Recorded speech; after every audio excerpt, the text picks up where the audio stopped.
রাধে। আজকে একটু মায়ের ভোগ রান্না করব, তার জন্য একটু জোগাড় করে প্রথমে একটু সুজি রান্না করে নিলাম। সুজিটাকে শুকনো কড়াই ভেজে, আমার কাছে ঘিটা কম ছিল, ভালো করে নেড়ে বাতাসা আর কিশমিশ দিয়ে আর একটু নেড়ার পর বাতাসাগুলো যখন একটু গলতে শুরু করলো গরম কড়াইতে, তখন একটু জল দিয়ে ভালো করে আর একটু নেড়ে লাস্টে গুঁড়ো দুধ দিয়ে নামিয়ে দিলাম। আমি লিকুইড দুধ ব্যবহার করি না, ঠাকুরের এতে পচে টচে যায়, ওই জন্য খারাপ হয়ে যায়। আমার তো ঠাকুরের ফ্রিজ নেই আলাদা করে। তারপরে কুমড়ো আলুটাকে একটু ছোটো ছোটো করে কেটে কড়াই তেল নিয়ে নিলাম। এবার একটু পাঁচ ফোড়ন দিয়ে ভালো করে, সবই একটু আলাদা করে সব ঠাকুরের জন্য কিনেছি আমি ছোটো ছোটো প্যাকেট। তারপরে কুমড়ো আলুটাকে ছেড়ে দিলাম। কুমড়ো আলুটাকে যখন একটু 5-7 মিনিট পরে ওর মধ্যে যে মশলাগুলো দেওয়া সেগুলো দিলাম।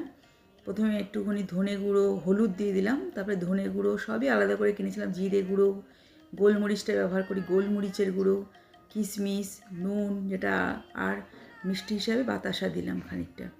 বেশ সব দিয়ে একটু মিনারেল ওয়াটার দিয়ে ঠাকুরের জন্য আলাদা জলটা দিয়ে আর কিছুক্ষণ বাদে একটু ঘিয়ের হাত করে নামিয়ে দিলাম।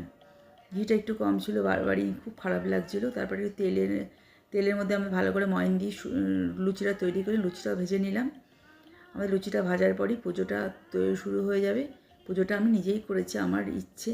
যদি আমার যদি সব রকম বাসন টাসন তো আছেই, যদি জায়গাটার ব্যবস্থা হয়ে যায় ঠাকুরের আলাদা করে ছোটো একটা টেবিল, তাহলে আমি প্রায় দিনই ভোগ দিতে পারবো। আমার খুব ভালো লাগে ঠাকুরের কাছে ভোগ নিবেদন করতে। যাই হোক, আমাদের সব হয়ে গেছে।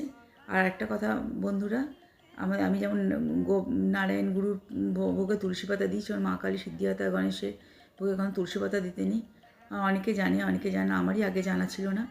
যাই হোক, আমি ভোগটাকে নিবেদন করলাম। মা কালী আর গণেশ ঠাকুরের তুলসী পাতা দিইনি, আমি গোপালকে তুলসী পাতা দিয়ে নিবেদন করলাম। আর আমাদের আজকে শনিবারের পুজোটা আমি নিজেই করেছি, আমার খুবই ভালো লাগে। এভাবে আমাদের পুজোটা কমপ্লিট করলাম। অবশ্যই কমেন্টে, আমার এই মা কালী খুব জাগ্রত, দক্ষিণাকালী, জয় মা দক্ষিণাকালী, জয় মা তারা। অবশ্যই কমেন্টে লিখুন, ভালো লাগে লাইক শেয়ার করুন, ভালো থাকুন।